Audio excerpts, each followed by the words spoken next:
farmacéutico es uno de los lobbies más influyentes del mundo. 应对挑战，力行力改，破解。 Конечно, должны работать кооперативно, должны... demasiado poder. Avecina una gran guerra entre la realidad virtual y la realidad aumentada.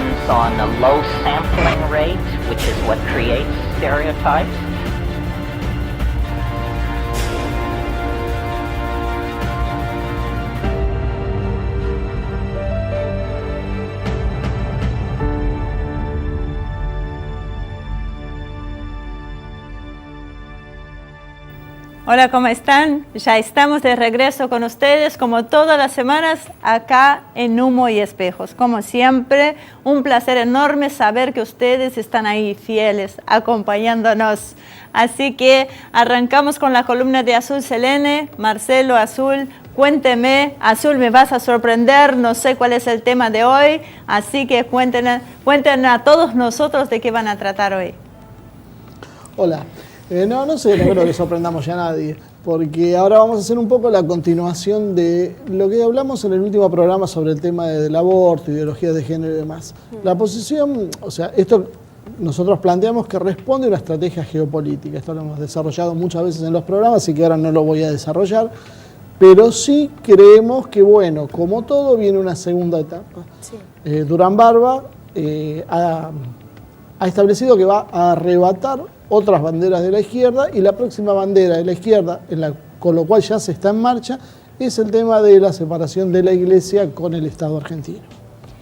Bueno, noté que últimamente, sobre todo una vez que terminó la primera instancia del debate del aborto, mucha gente venía embalada con el tema, ¿viste?, de los pañuelitos, de las causas, sí, de las causas sociales, y ahora la que está surgiendo es esto, lo del Estado laico. Primero quería hacer un paréntesis que me causó gracia. Primero, el Estado ya es laico, pero bueno, más allá de eso. Es por la obligación de sí, sostener el culto católico, pero bueno, vos sí, vas a pasar la cifra después. Así pero bueno, el tema de los pañuelos.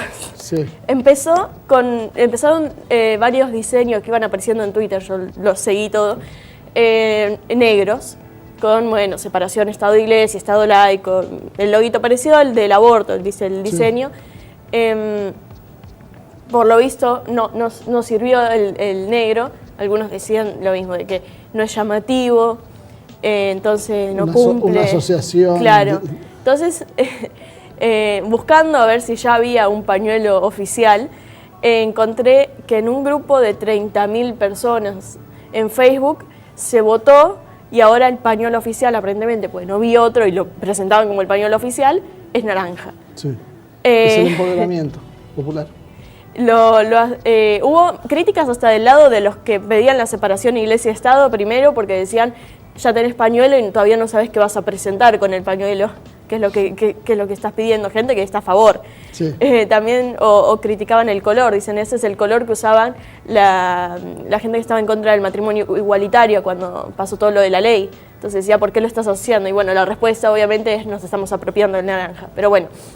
Yo te cuento, ese fue el color, el naranja, que se usó en Ucrania, en la revolución naranja precisamente, en contra de... Fue todo el proceso que terminó con la virtual separación y estado de guerra interna. No creo que nadie haya pensado en eso al elegir, porque escuché que la explicación de naranja era que parecía el fuego. Bueno, por todo esto quise hablar un poco de cómo es la relación Estado-Iglesia, porque hay mucho que no se sabe bien. Se sabe que el Estado tiene una relación con la Iglesia, pero no se sabe cuánto va o cómo es bien, entonces quería traer... Sí, es habitual creer que hay... Se va la mayoría del presupuesto del Estado, sí, miles de millones a... Bueno, ¿de qué hablamos? Entonces, cuando hablamos de los gastos el presupuesto Estado, para este año son 177 millones de pesos. Sí. Para el sostenimiento del culto católico, y es para ayudar al mantenimiento de 140 obispos y arzobispos, 640 sacerdotes y 1.200 seminaristas. Primero, este presupuesto es un 10% menor desde la asunción de que Cambiemos. porque no lo acomodaron con la inflación. O sea, en realidad se está poniendo menos plata. Sí. Ahora, 177 millones, parece mucho, pero bueno, estamos hablando de presupuestos del Estado. Por ahí si lo pasamos a dólares, son 6 millones de dólares. Claro. 6 millones de dólares para un Estado que tiene un PBI de más de 500 mil millones de dólares, vemos que es insignificante si uno es generoso. Sí, además cosas como el tema el tema de que le pagan a los obispos. Algo que dicen es que en realidad no son sueldos a obispos, sino son asignaciones en la Secretaría de Culto de la Nación, explicó esto. Y dice, muchas veces se detallan para gastos generales de sus diócesis. Si se jubila, el monto es menor, pero si deja de ser titular, no lo percibe más, lo empieza a cobrar el que ocupe el cargo. O sea, es para el mantenimiento de las diócesis. Claro. Ahora, ¿por qué el Estado pone esta plata? Porque tampoco está muy claro eso. Hay 3 leyes en el segundo artículo de la Constitución. La primera que establece que el Estado debe hacerse cargo, la ley 21.950, por si a alguno le interesa, que establece que el Estado debe hacerse cargo del salario de arzobispos y obispos que corresponden al 80% del salario de un juez nacional de primera instancia. Que en realidad, si lo analizamos bien, el salario de un juez es de 150.000 pesos, o sea... Un juez de primera instancia. De primera instancia, o sea que al obispo le correspondería 120.000 y estamos hablando que le estaban pagando 40.000. O sea, ni siquiera están cumpliendo eso. La segunda ley, la ley 22.162, por otra parte, dispone la obligación de subsidiar a los sacerdotes que se encuentran en zonas de frontera o muy desfavorecidas, y la ley 22.950 a seminaristas. O sea, son esas 3 leyes las que realmente es la relación Estado-Iglesia que... O sea, si están... Que se quiere cambiar. Claro, si se quiere separar Estado e Iglesia, se tienen que cambiar esas 3. Lo que vemos que por el momento es irrelevante. Claro. O sea, si hablamos que, por ejemplo, un avión presidencial que Macri quiere cambiar cuesta 50, 60 millones de dólares, con eso pagaría más de 10 años de relación Iglesia-Estado, con un solo acto de gobierno. Claro. Entonces, esto, además, el verlo desde el aspecto de... Realmente, desde más allá del punto de vista religioso o personal, desde el punto de vista económico, ¿conviene dejar de pagarle ese porcentaje a la Iglesia? Nos ahorramos los 6 millones de dólares y ¿qué perdemos si hacemos eso? Traje unos datos de Cáritas, por ejemplo. A ver, ¿qué hace Cáritas? Otro de los grandes misterios. Cáritas está en 66 diócesis, tiene más de 3.500 parroquias, capillas, centros misioneros, tiene más de 30.000 voluntarios, tiene planes que ayudan a miles de familias. Estos son todos datos sacados de Cáritas, los pueden buscar porque voy a tirar algunos, nada más no tenemos tiempo para hablar de todo. Sí. Hay planes que llegan de nuevo. Cada plan, cada cosa tiene miles y miles de beneficiarios. Tira algo concreto, a ver. Hay un asesoramiento a madres embarazadas en situación de pobreza y que logró capacitar a 2.965 madres y ayudó a 12.750 chicos. Hay un programa que es un convenio con el Ministerio de Planificación, un programa de vivienda que tuvo beneficio directo en 30.294 personas. El primer año fueron 2.600. Sí. La colecta anual de Cáritas recaudó 77 millones y medio de pesos, que son casi menos de 3 millones de dólares. De nuevo, los pueden buscar. Gestión y Coordinación y Ciudadanía y Equidad, que es una parte de la organización, alcanza a 117.961 personas en total. O sea, se mueven cientos de miles de personas con esto. Solamente considerar que hay 30.000 voluntarios y pongámosle $500 por voluntario, sí, estaríamos hablando de 15 millones de dólares solamente, sí, en pagar un sueldo de un voluntario. El plan Emaús, que se hizo en el 2017, sí, beca 1.679 estudiantes en primaria y secundaria y 994 universitarios. Acompaña con talleres y capacitaciones a 7.234 familias y hay 1.137 mochileros y 1.500 voluntarios adicionales que llegan a 40.000 designatarios. Se mueven en el plan Emaús, después de otros tipos de beneficiarios que tienen talleres de arte, apoyo escolar, un par de miles más. Ahora, si el gobierno, esto es solo Cáritas, después hay un montón de otras organizaciones religiosas. El gobierno se tendría que hacer cargo de esto. Y realmente...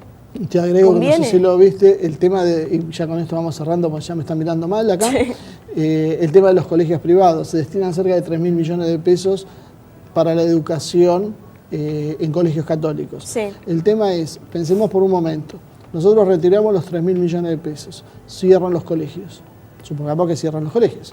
Si cierran los colegios, el Estado tiene que hacerse cargo de brindar la educación a esa gente. Brindar la educación a esos chicos significaría tener que hacer cargo no solo de los salarios docentes como es hoy, Sí, que es lo que pone ahora el claro, Estado. salarios, edificios, administración, mantenimiento, energía eléctrica, Sí. gas, servicios de internet. Es infinita la cantidad de cosas que hay que pagar. Para el Estado es negocio poner 3.000 millones de pesos, Sí, se ahorra es que mucha es eso, plata. verlo desde el punto de vista económico, te das cuenta de que en realidad, más allá de todo lo religioso, te conviene. Claro. Además de, bueno, si nos metemos en el tema de la relación que podría tener la izquierda con la iglesia, Bueno, sí, estando en contra claro, del si gobierno. lo o sea, vemos desde el punto de vista político y sí. la apertura O sea, de hay Francisco. muchísimos puntos de vista que no se piensan, pero queda lindo decir, bueno, queda rebelde, bueno, nos separamos de la iglesia, vamos a prender fuego de iglesias. Pero pensalo lógicamente primero, si me podés decir que te conviene realmente separarte, nos separamos, pero el tema es ese, tener argumentos y datos Claro, concretos. el apoyo es simbólico y los beneficios son bastante concretos. Si nosotros pretendemos después separarnos, como vos decís, indudablemente habría que hacerse cargo de un montón de gastos. Sí, que el Porque Estado hay ahora gente, no claro, está preparado para eso. Claro, y que hay gente que es voluntaria porque quiere ser voluntaria para Cáritas, no va a ser voluntaria Claro, para otra sí, además organización. eso que- Empecemos a pensar sí. eso, claro. Entonces, bueno, más o menos nosotros tenemos un planteo de qué significa y de qué estamos hablando para poder después empezar a analizar un poquito más si estamos a favor o en contra, ¿no? Sí. Bueno, entonces, Ivonne, seguimos con vos y con el programa. Muy bien, sí, realmente queda más interrogantes que otra cosa, es verdad, contéstenos por qué le conviene al Estado separarse de la Iglesia.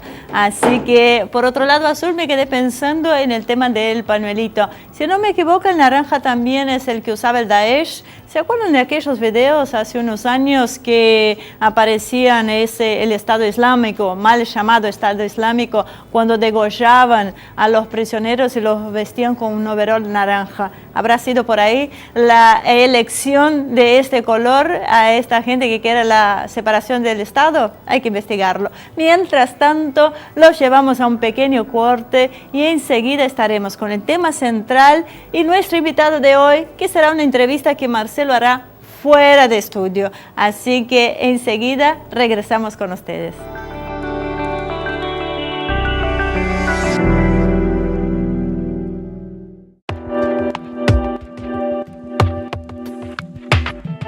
Bueno, hoy vamos a tener un programa que yo creo que va a traer una serie de polémicas, especialmente porque, bueno, somos dos hombres los que nos ha tocado en suerte hacerlo, pero bueno, lamentablemente ya lo hemos dicho, más de una vez hemos invitado a mujeres para que hablen de este tema y no hemos tenido suerte, pero bueno, de hecho quiero una vez más hacer la invitación a venir y participar y poder desentrañar uno de los fenómenos que más están golpeando hoy a todo lo que es la militancia política y en general a todo el acontecer político en la Argentina, que es el tema de este feminismo que ha surgido como una ola verde que algunos miran con simpatía y otros miran con preocupación. Entonces, para eso estamos con Facundo Quiroga, que nos va a contar un poco su experiencia de conocer el tema bastante de cerca.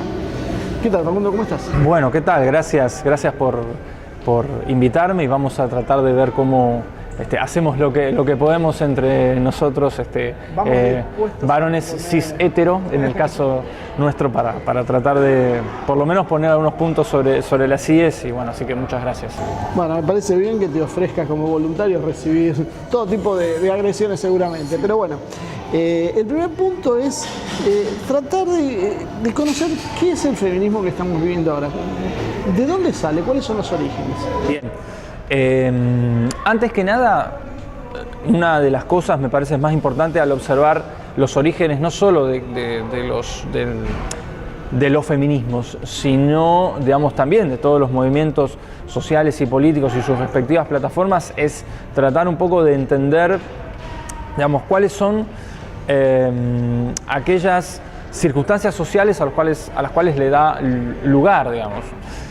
Una de las cosas más importantes que yo veo como un origen, que de hecho existe, como por lo menos en la Argentina, hay algunas autoras que hablan incluso de cuarta ola feminista. Generalmente al feminismo se lo divide más a efectos heurísticos y de facilidad de tratar de asir un poco el fenómeno, que en términos concretos se suele hablar de olas teniendo en cuenta cuáles son por lo menos las ideas fundamentales y los programas y los objetivos. Particularmente desde la posición que tenemos, el origen del feminismo contemporáneo, o lo que se puede llamar esta cuarta ola, es más que nada, yo lo veo como un momento de eclosión, en el cual a partir de determinadas circunstancias globales existe un fenómeno de acoplamiento. Yo prefiero llamar de acoplamiento más que de imposición, utilizando un poco algunos términos de teoría de sistemas, si somos exhaustivos, de acoplamiento de determinadas agendas sobre algo que venía ocurriendo antes. En términos locales, digamos, la Argentina es un país muy particular a la hora de pensar en un movimiento de mujeres. De hecho, se llamó Movimiento de Mujeres, que es un movimiento que ya va por su, si no me equivoco, decimosegunda o decimotercer encuentro, que tiene un origen bastante diverso, que es básicamente la aplicación a los movimientos sociales de la variable género. De la variable género y de la situación específica de la mujer. Eso en términos locales. Ahora bien, si yo lo tengo que pensar en términos de espectro global, lo veo más como un momento de eclosión en el cual, a raíz de determinadas agendas dominantes, se empiezan a instalar determinados temas. Muchas veces, digamos, como puntos en común, pero que no por eso deja de haber heterogeneidades. Por eso se suele hablar de feminismos y no de feminismo. Particularmente en términos históricos, digamos, desentrañar o por lo menos tratar de pensar esta historia de las olas del feminismo te lleva a, en primer lugar, una coyuntura histórica determinada, que es la Europa ilustrada post-Revolución Francesa. Hay una autora que es una pionera del feminismo sin aún llamarse feminismo, que es Olympia de Gouges. Olympia de Gouges es una autora que en la Francia revolucionaria escribe su declaración de los derechos de la mujer y la ciudadana en contraposición o en complementación de la Declaración de los Derechos del Hombre y Ciudadano, y es guillotinada por ello, ¿no? Es guillotinada por eso.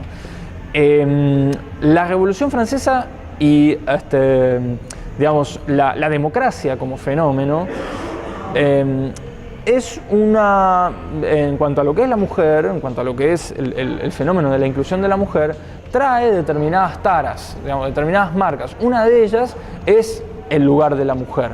Y es dentro del liberalismo político que comienza a gestarse el movimiento sufragista, que es un movimiento con preponderancia de clases medias, ¿sí? De mujeres de pequeña burguesía, con básicamente por lo menos tres, mejor dicho, demandas que, digamos, a rigor, digamos, lo conceptualiza una autora que es Mary Wollstonecraft. Mary Wollstonecraft, digamos, lo que se conoce como el programa de Wollstonecraft, apunta a tres lugares sobre los cuales la mujer se encuentra retrasada respecto del varón, que son la representación política, la cultura y la educación, ¿sí? Tres ejes fundamentales. Esos tres ejes fundamentales, con el correr del siglo XX, se van a ir complejizando y se le van a ir agregando a partir de otras autoras y de otros plexos ideológicos que llegan a enriquecer el feminismo. Se van a ir agregando otras demandas, como por ejemplo la inserción económica en el trabajo y el consumo. Pero en términos de lo que podríamos llamar una primera ola o primera época, me gusta más llamarle, del feminismo, está bien ligado al liberalismo político occidental, lo que no significa que a lo largo del siglo XIX, sobre todo a partir de la Comuna de París, y siguiendo a lo largo del siglo XX, no se hayan desarrollado movimientos o perspectivas femeninas específicas dentro de los sectores populares. En el caso nuestro, por ejemplo, esa traslación de las problemáticas relacionadas con el feminismo y el liberalismo político, hay autoras como por ejemplo Juana Manso, que hablan ya de la necesidad de la inserción con este modelo, el modelo sarmientino del rol fundamental de la mujer, de las profesoras estadounidenses en la educación. Bueno, por ejemplo, Juana Manso es una de las autoras que es cabeza de playa dentro de ese espacio, sí. Antes de meternos tan específicamente en los detalles nacionales, el feminismo creo que se le podía achacar algo que también se le ha achacado al marxismo, que es la universalización a partir de una experiencia occidental de un fenómeno, porque trata de la misma manera a una mujer que vive en Uganda, que vive en Indonesia, que vive en Bangladesh, o que vive en Estocolmo, o que vive en Perú. Es exactamente igual la problemática, desconociendo las diversidades. Bien, bueno, una de esas o por lo menos una ampliación de este tipo de problemáticas pasa a jugar un determinado papel a raíz de la introducción de la crítica al capitalismo que tiene que ver con el marxismo. Por ejemplo, vos decías, bueno, a ver, ¿qué cosas hay en términos de temáticas universales, ¿sí?, relacionadas con, en términos así bien llanos, la explotación y la dominación del hombre por el hombre, que, digamos, pueden estructurar movimiento y que ese movimiento lo forme como parte de su problemática o parte de sus agendas? Una de las cosas más importantes a tener en cuenta a la hora de pensar, bueno, vos me decías esta idea, esta falta o esta carencia a la hora de ponderar la diversidad cultural, también es una carencia, una de las cosas que el feminismo marxista lo va a plantear, es una carencia, y es absolutamente necesario combinar, digamos, bueno, cuál sería la problemática de la mujer rica respecto de la mujer pobre y respecto de la mujer, digamos, trabajadora. Entonces, ¿qué pasa? Al pensarse como un todo, empiezan a aparecer estas contradicciones que el feminismo las va tratando de resolver en la medida en que se da una coyuntura sociohistórica que hace que esas contradicciones afloren, que es lo que ocurre, por ejemplo, en el caso del capitalismo industrial y lo que inaugura la segunda ola, que es el feminismo marxista y el feminismo existencialista de Simone de Beauvoir. Por ejemplo, no sé, uno de los hitos fundamentales que empieza a pensar estas ideas es el texto de Engels, El origen de la familia, la propiedad privada y el Estado, en el cual, sin perder el centro en las relaciones de clase, este texto de Engels ha sido interpretado de maneras por muchísimas feministas de formas hasta bizarras. O sea, es bastante, pero uno lee y es claramente, digamos, Engels es un materialista histórico y piensa en términos de clase. Esta idea de, bueno, bien, burguesía, varón, proletariado, hembra, en realidad no es tan lineal la relación. Entonces, ¿qué pasa? Cuando uno empieza a señalar estas complicaciones, hay un término que el feminismo utiliza para tratar de aplanarlas, que es el término sororidad, que en realidad tiene un origen relacionado con los sectores populares. Acá se utiliza mucho, la primera vez que yo he oído hablar de sororidad es en algunas feministas mexicanas, que, digamos, la etimología del término viene del sor en oposición al frater, ¿no? La Revolución Francesa, la fraternidad dejó en banda, si se quiere, a la mitad de la humanidad. Ahora bien, lo que ocurre es que cuando se señalan determinadas contradicciones, empiezan a aparecer algunas salidas que, digamos, que marcan cómo el feminismo prioriza determinadas temáticas y descarta otras. Entonces, hay una relación, que es una de las cosas que yo planteo, hay una relación de hegemonización al interior del feminismo de determinadas agendas. Yo suelo hablar de feminismo hegemónico, no en términos de hegemonía cultural lineal, sino en términos de fijación de agenda.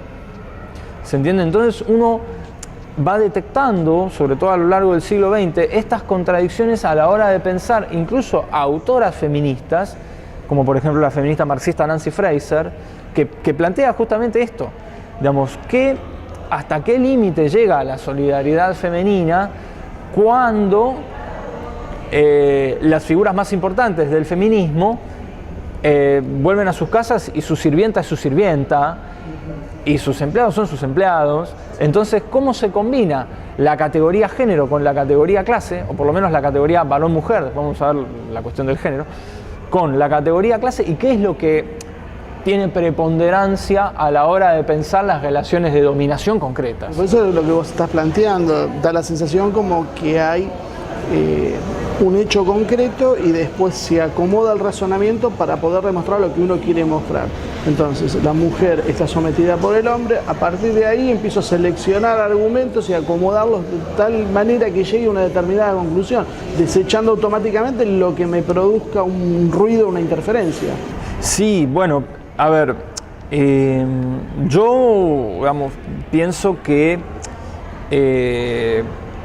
las agendas globales, no solamente del feminismo, sino también del multiculturalismo y demás, tienen siempre que pues si no sería muy fácil, digamos, en comunicación hay una teoría que es la teoría de la aguja hipodérmica, ¿no? Que habla de que las agendas son insertadas como una jeringa sobre la sociedad sin prácticamente que los receptores y quienes, digamos, son consumidores tengan ningún tipo de posibilidad de modificar ese mensaje. Hay contradicciones, digamos, uno de los elementos fundamentales a la hora de pensar los feminismos llamados populares tienen que ver con la forma, y que son dos temas de la agenda muy pendientes del feminismo a mi criterio, tienen que ver con dos ideas, que son la situación de la maternidad, qué es lo que implica la maternidad, y en segundo lugar, la relación con la tierra, ¿sí? La relación con, por ejemplo, yo te voy a dar un ejemplo que es muy importante, que las luchadoras ambientales, los movimientos ambientalistas, no solo acá en la Argentina, sino en todo el continente, están encabezados por mujeres. Berta Cáceres, que es una mártir, digamos, de Centroamérica, que fue asesinada, una militante anti-extractivista, son mujeres. Y cuando uno piensa en muchas autoras, sobre todo Rita Segato, que es una de las autoras más importantes del feminismo latinoamericano, por no decir quizás la más importante en este momento, plantean otros marcos teóricos que riñen mucho con las ideas occidentalistas que sobre todo nosotros heredamos del pensamiento anglosajón y el pensamiento que emerge en España con las autoras más relacionadas con lo que se conoce como teoría queer, teoría de género, que muchos le llaman ideología de género, pero yo prefiero llamarles teorías de género porque lamentablemente, así como existe un discurso feminista hegemónico, existe un discurso antifeminista hegemónico encabezado por la derecha conservadora. Por ejemplo, Laje. Agustín Laje es un tipo que tiene un discurso, digamos, muy formadito, que Agustín Laje está formado en el uribismo, en Colombia, con gente del Pentágono, si mal no recuerdo, y tienen un discurso que, digamos, ha hegemonizado la crítica constructiva en torno al feminismo. Entonces se pelean entre dos bandos. Bueno, ¿y cuál es la finalidad? Se pelean entre dos bandos, entre estas dos ideas, y que en gran medida también bajan de ese contexto global, porque uno piensa en lo que, por ejemplo, el sociólogo Gabriel Merino, que ustedes han invitado también, que se refiere a la controversia entre el americanismo y el globalismo. Y el americanismo, que en términos culturales tiene una raigambre conservadora, puritana, muy profunda.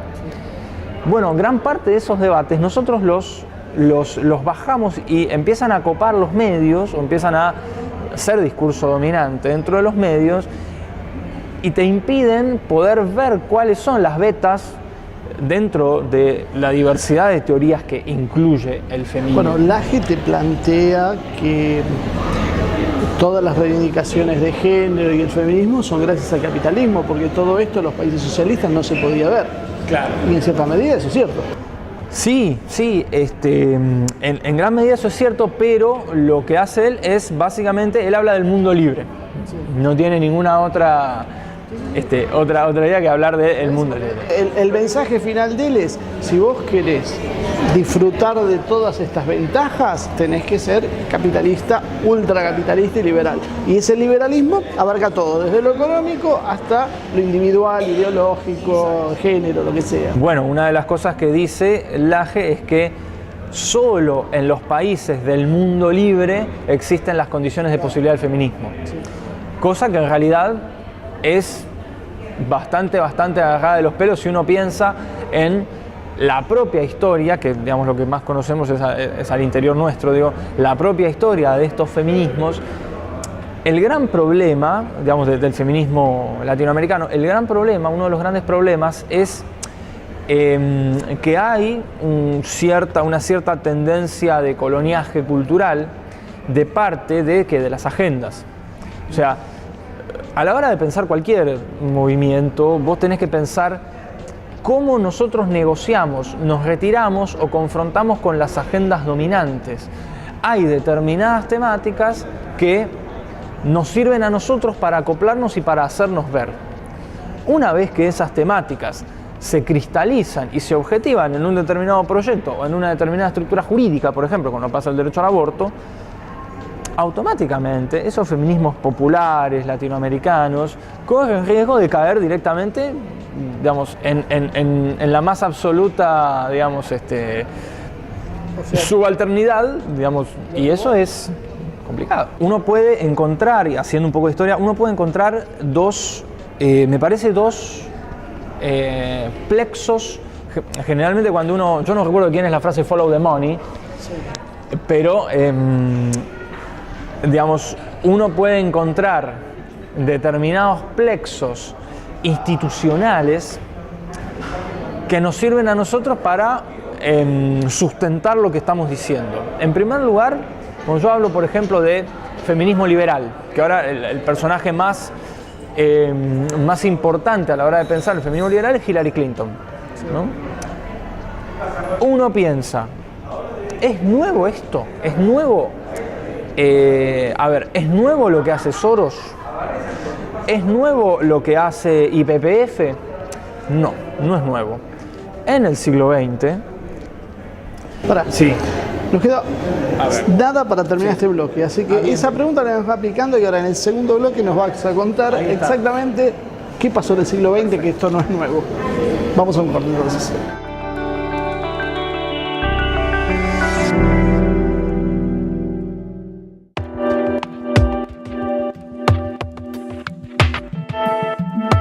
Bien, entonces vamos a continuar ahora en el segundo bloque con la respuesta de qué es lo que estamos viendo en el siglo XX, que estamos viendo ahora que ya existía en el siglo XX. Sí, la pregunta resorte era si era nuevo lo que hacía Soros, lo que hacía Hillary Clinton, lo que hace Bill Gates y demás. La cantidad de instituciones relacionadas con las Naciones Unidas que financian políticas de género son muchísimas. A lo largo del siglo XX, sobre todo en el momento de desarrollo teórico de la segunda ola de feminismo, se vuelve a retomar la agenda liberal a partir de una autora que se llama Betty Friedan, que escribe un texto que se llama La mística de la femineidad, que plantea algo que se llama feminismo de la diferencia, ¿no? El feminismo de la igualdad está muy relacionado con muchas de las críticas que se hacían a Simone de Beauvoir de varonizar a la mujer y de pensar en un régimen o una estructura social y política en la cual no exista ningún tipo de diferencia respecto de las labores del varón y las labores de la mujer.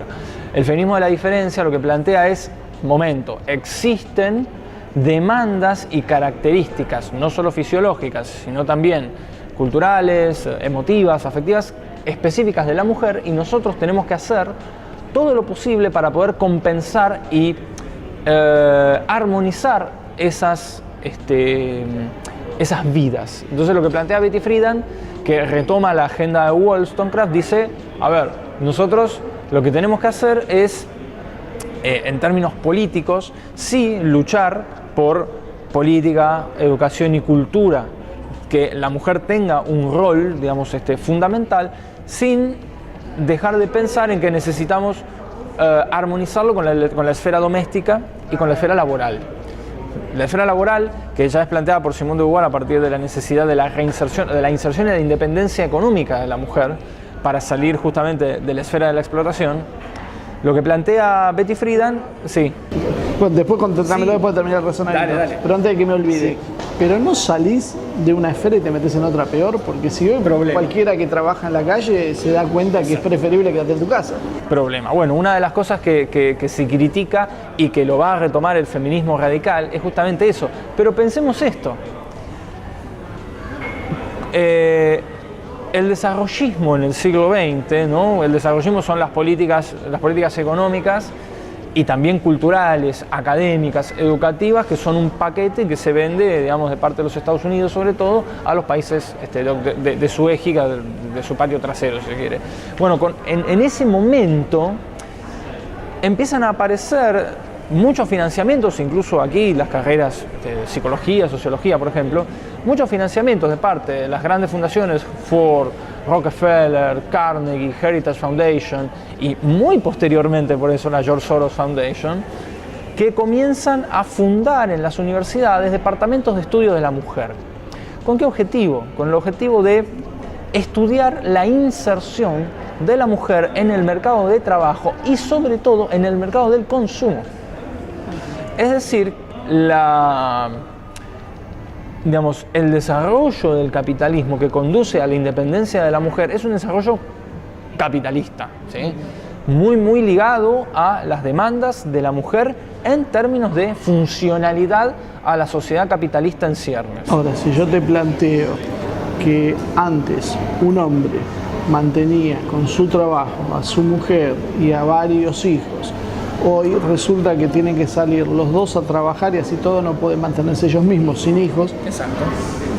Bueno, ese es el resultado final. Claro, esa es y si vos me decís quiénes lo financiaron, yo tiendo a pensar, bueno, entonces estaban financiando algo que era, en realidad, bajar los salarios a la mitad y tener más mano de obra. Bueno, una de las críticas que da origen, que no es lo único que da origen, pero que da origen al feminismo radical, es que postulan, sobre todo a partir de dos autoras que son las fundamentales del feminismo radical, que son Kate Millett y Shulamit Firestone, plantean que no es posible hacer esto.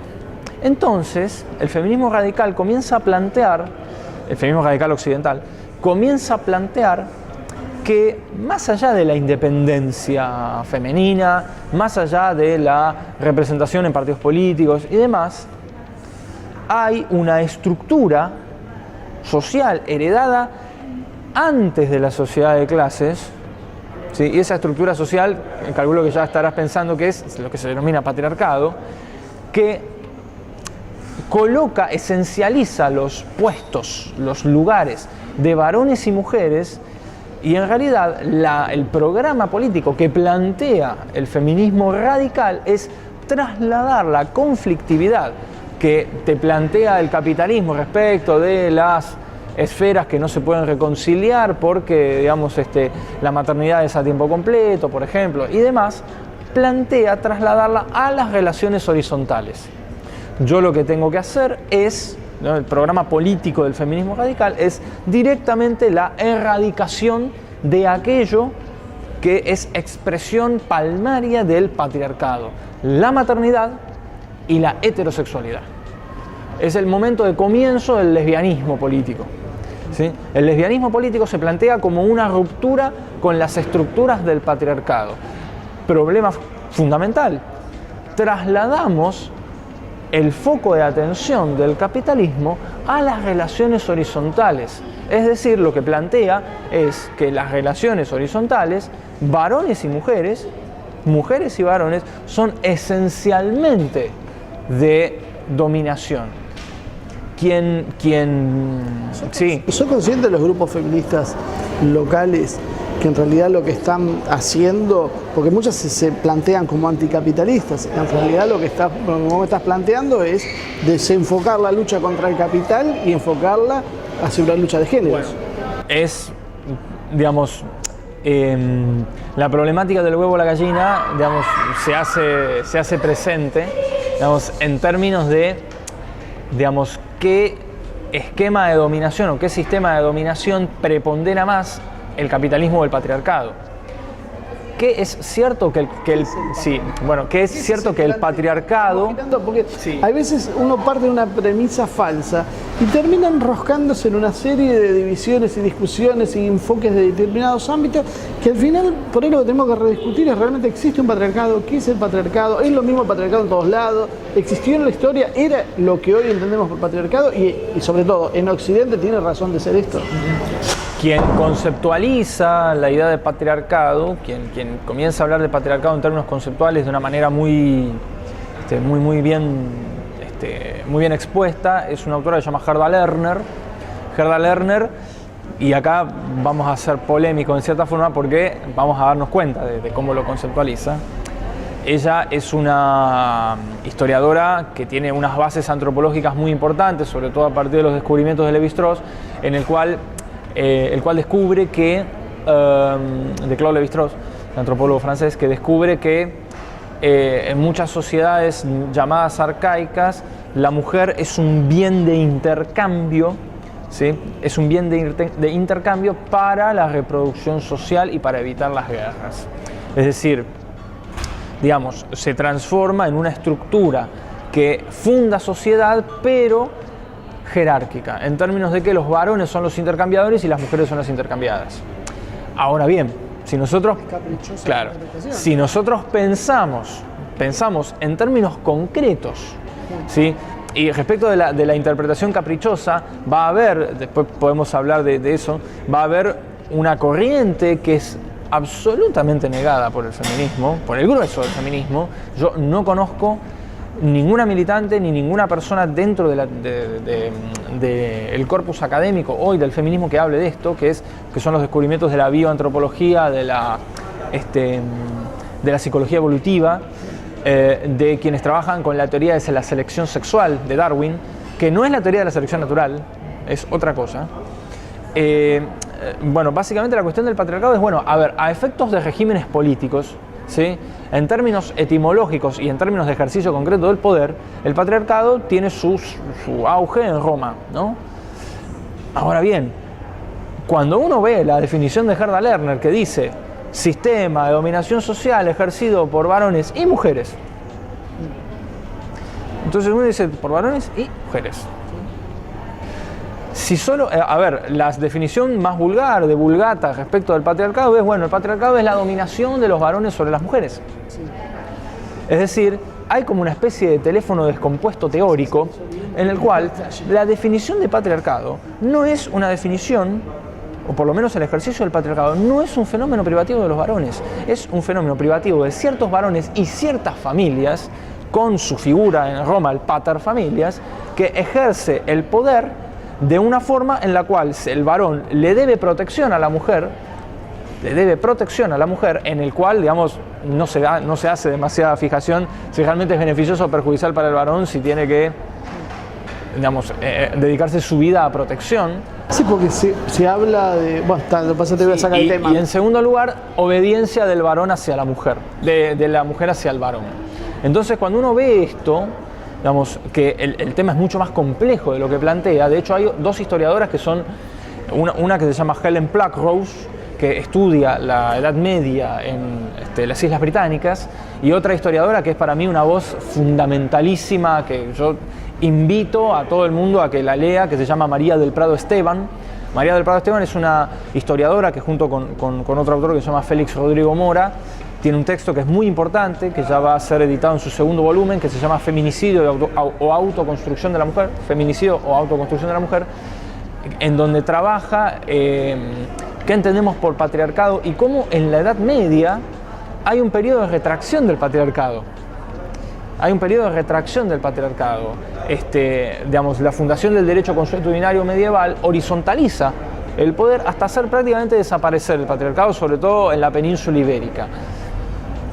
Pero ¿qué pasó? Hay una inexactitud histórica, y en esto también me baso en los trabajos de Helen Pluckrose, hay una inexactitud histórica flagrante del grueso del feminismo a la hora de pensar en la quema de brujas, ¿no? Hay un eslogan básicamente del feminismo hegemónico que es: somos las nietas de las brujas que no pudiste quemar. En la tradición hispánica no hay quema de brujas. No hay quema de brujas en la tradición hispánica, es decir, quienes fundaron el Estado argentino, obviamente con el otro plexo teórico que es el liberalismo, no hay quema de brujas. Uno registra históricamente y la tradición hispánica católica no quema brujas. El fenómeno de la quema de brujas es Alemania, Europa, digamos, y entonces uno dice, bueno, a la hora de... Pero de hecho sí, es de brujas y de brujos.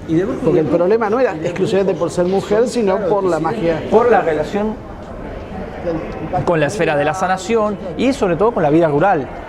No se puede entender el patriarcado sin ese poder central, es decir, Occidente, y yo tampoco tengo la respuesta de manera absoluta, vive en un patriarcado tal cual, digamos, tal cual por lo menos el feminismo hegemónico lo plantea. A eso te llevaría a preguntarte, ¿cuáles son los privilegios masculinos que tanto se habla? Porque en general hay gente que se ha tomado el trabajo de analizar profundamente los privilegios de un lado y del otro y no sé si son realmente privilegios masculinos.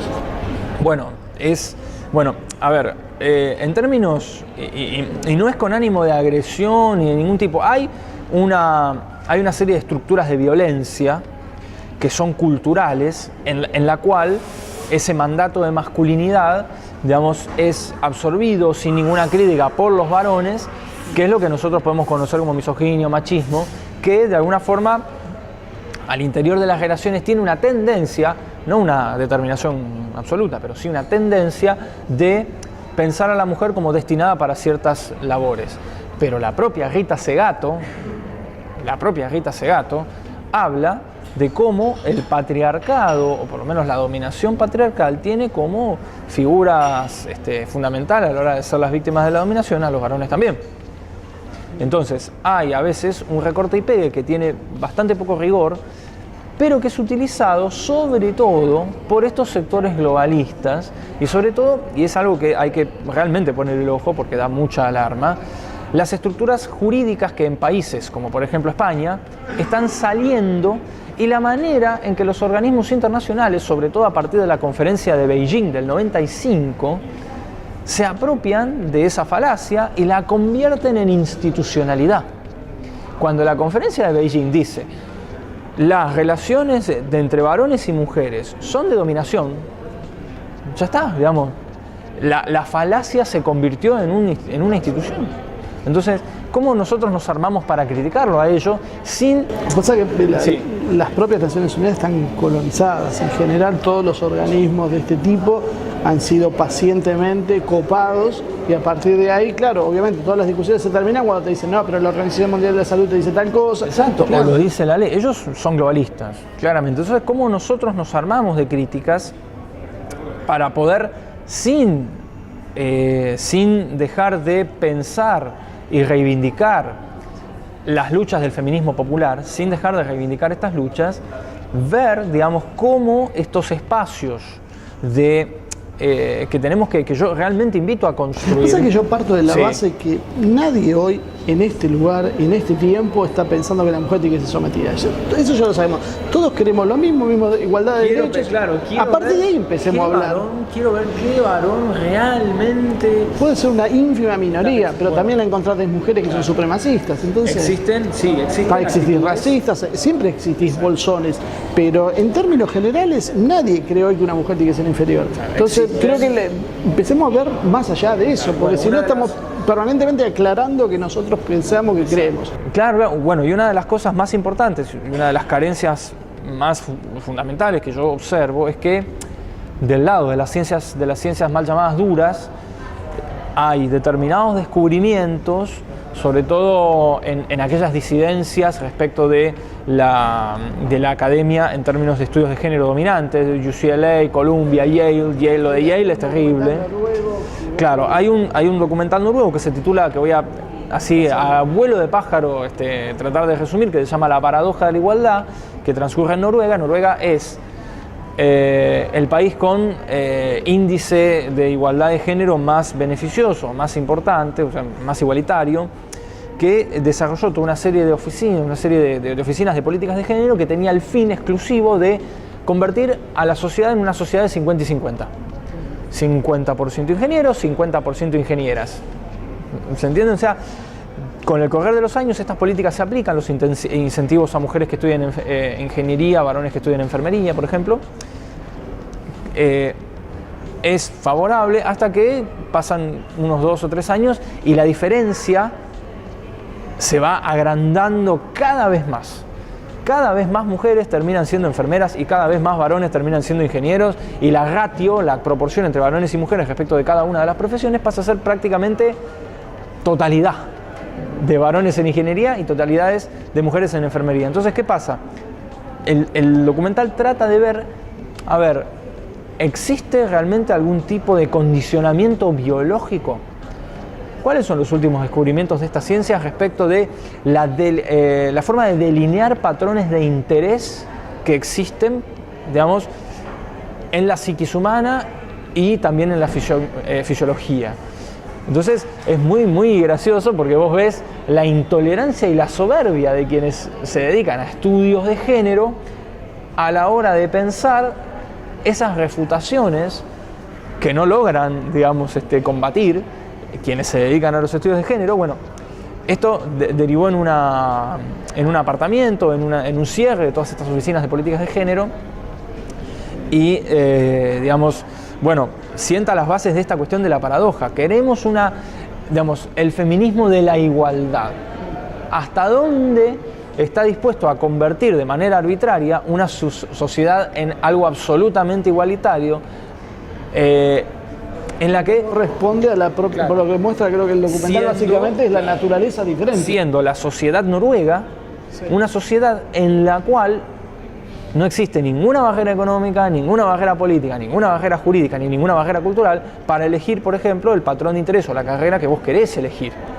Entonces, obviamente, esto, digamos, fue desarrollado de manera multicultural, ¿sí? Digamos, en múltiples culturas y naciones, y los resultados confirmaron esta hipótesis de que existe patrones de interés que nosotros heredamos de nuestros antepasados. Yo ya te digo, no conozco ningún estudio de género que trabaje con estas hipótesis. Lo que mueve a los estudios de género en su mayoría, sobre todo a partir del feminismo radical y de las teorías de género encabezadas por la autora Judith Butler, es lo que se conoce como constructivismo social radical, que lleva a la idea de naturaleza humana prácticamente a desaparecer. El ser humano, a juicio de un crítico, de un investigador crítico que se llama Steven Pinker, el ser humano es una tabla rasa. El cerebro humano no tiene ningún tipo de heredad biológica. Es decir, es la cultura la que tiene la preponderancia, o mejor dicho, la que de manera absoluta, porque lo dice los estudios de género, la que de manera absoluta delinea esos patrones de interés. Entonces, cuando nosotros insertamos esta variable, que yo la considero absolutamente necesaria, generalmente lo que ocurre es la cuestión de la falacia ad hominem, o lo que generalmente el término utilizado por el feminismo es mansplaining. Como la explica un hombre, que sea un hombre, eso invalida completamente la explicación que vos estás dando, ¿sí? Incluso valorando y ponderando y reivindicando las luchas del feminismo popular que, digamos, siempre quedan como convidadas de piedra, ¿no? Entonces, hay que ver cuál es el rol de este feminismo hegemónico en la fijación de agenda. Sí. El tema es que ya nos quedamos sin tiempo. Sí. Este es un programa que daría para muchísimos enfoques y profundizaciones en estos temas. Pero antes que nada, lo que me gustaría que, ya para cerrar y para despedirnos, que me des tu opinión, va a ser un poco de futurología, ¿no? Sí. Pero considerando el tema geopolítico, la victoria de Trump que corta la financiación, hay autoras, inclusive feministas, que han dicho que básicamente el feminismo subsiste gracias a todo este enorme caudal de fondos que lo ha apoyado, a la posición de Putin, al ascenso de China, de Irán. ¿Qué futuro le ves a este tipo de feminismo? Ya digo, vuelvo a aclarar por última vez, no hablamos de la igualdad. La igualdad dejamos de lado, hablamos de este tipo de manifestaciones. Yo quizás no es que tenga una cosa es qué es lo que le veo y qué es lo que deseo yo. Sí. No, yo, digamos, Mi deseo, sí, son dos cosas antes que nada. Primero, que podamos formar un plexo crítico que ya está habiendo en Estados Unidos, está habiendo en Canadá, en los países más progresistas en materia de género. En España también existen muchas posturas críticas. Todavía no hay en la Argentina un lugar en donde las voces críticas, más allá del conservadurismo, del AGE y demás, digamos, para tratar de establecer una equidistancia. Y en segundo lugar, si acá no proponemos que, digamos, las agendas que realmente incluyen al feminismo, pero que el feminismo no las monopoliza por completo, digamos, que empiecen a tomar partido. No es solamente una cuestión de que el feminismo popular, que el feminismo subalterno, digamos, tome el lugar que merece, sino también las agendas en concreto. Digamos, desearía yo de una manera absoluta que en los medios y en las discusiones políticas empiece a ocupar el lugar que merece el modelo productivo, que empiece a ocupar el extractivismo, que empiece a ocupar y que el feminismo tiene cosas que decir cuando nosotros pensamos en la defensa de la tierra. ¿Se entiende? Entonces, quizás sea una expresión de deseo, ¿no? Que las agendas realmente concretas, nacionales, que están totalmente en la espiral del silencio, utilizando términos de Noel Neumann, realmente incluyan, realmente aparezcan como debe ser, incluso, digamos, teniendo en cuenta lo que el feminismo tiene para decir sobre ello. Bueno, gracias Facundo. Bueno, vamos a terminar acá el programa, ya se nos agotó el tiempo. Creo que es realmente importante abrir este debate. Creo que nosotros intentamos que lo que decía Facundo se empiece a transformar en una realidad, en que podamos discutir libremente cuáles son realmente las cosas importantes y cómo y en qué medida el feminismo puede llegar a entrar dentro de ese tipo de cosas y no tal vez de ninguno de los dos extremos que estamos viendo hasta ahora.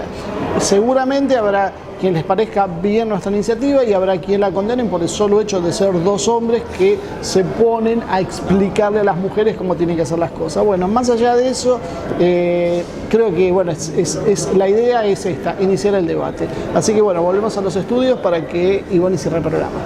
Muy bien, hasta acá llegó el programa de hoy. Esperamos que les haya gustado. Realmente fue muy interesante. En esta temporada Marcelo va a hacer algunas entrevistas fuera de estudio.